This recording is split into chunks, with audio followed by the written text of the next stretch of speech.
English grammar, subject and predicate. Good morning, students. Today we are going to do the topic of grammar, English grammar, subject and predicate. We have done the parts of speech and we have solved one exercise also in that. Now let us see what is subject and predicate. So in a simple sentence, whichever sentence we are using while talking, the person or the thing spoken about, what we are talking about whom we are talking, that is known as the subject. If we are talking about a book, that book is the subject in that sentence. If we are talking about a person, the person is the subject. So about whom we are talking, if I say the book is on the table, I am talking about the book, so the book will be the subject. Okay, and it may be a word, okay, or it can be a phrase or a clause. A subject usually occurs at the beginning of the sentence and before the verb. So subject at the starting of the sentence only, because we are talking about it, we start it with that word only. So subject usually occurs in the beginning, and what is said about the subject is known as the predicate. What we are talking, when I'm telling about the book, what I'm telling about the book, that it is on the table. So it is on the table will be the predicate. So what I'm talking will be the subject, and what I'm telling you about the subject will be the predicate. So understand it clearly. In a sentence, subject is that part about which we are telling something, okay, and what we are telling about that subject is the predicate. Now examples of subject and predicate you can see here. First one, I, and predicate is have three visions for India. So subject is what? I, and what is the predicate? Have three visions for India.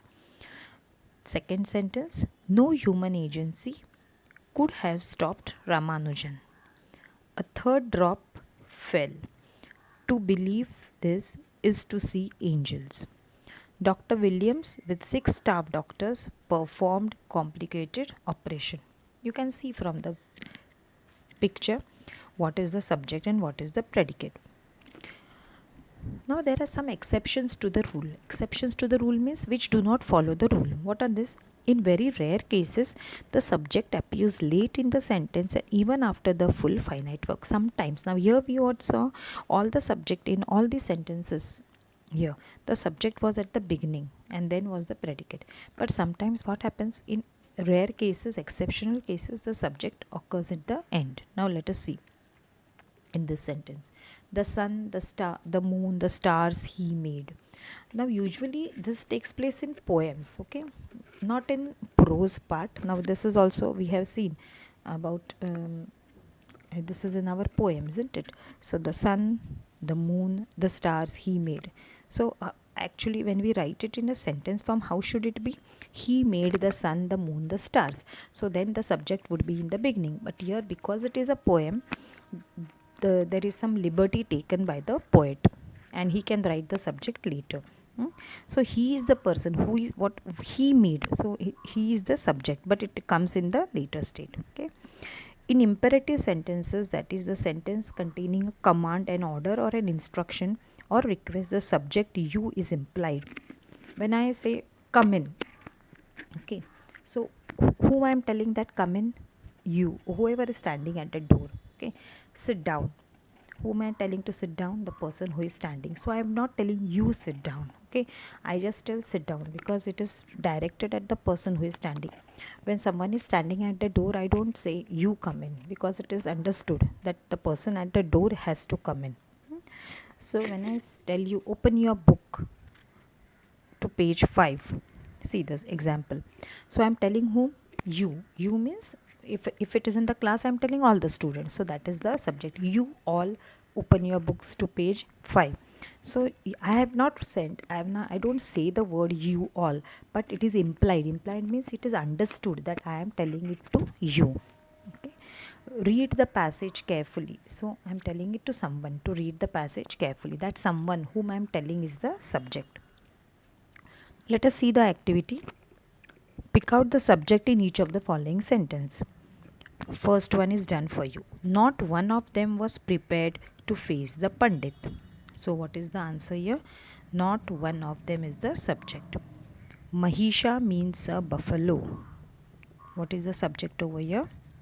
Mahisha, and means a buffalo will be the predicate. Okay, so subject.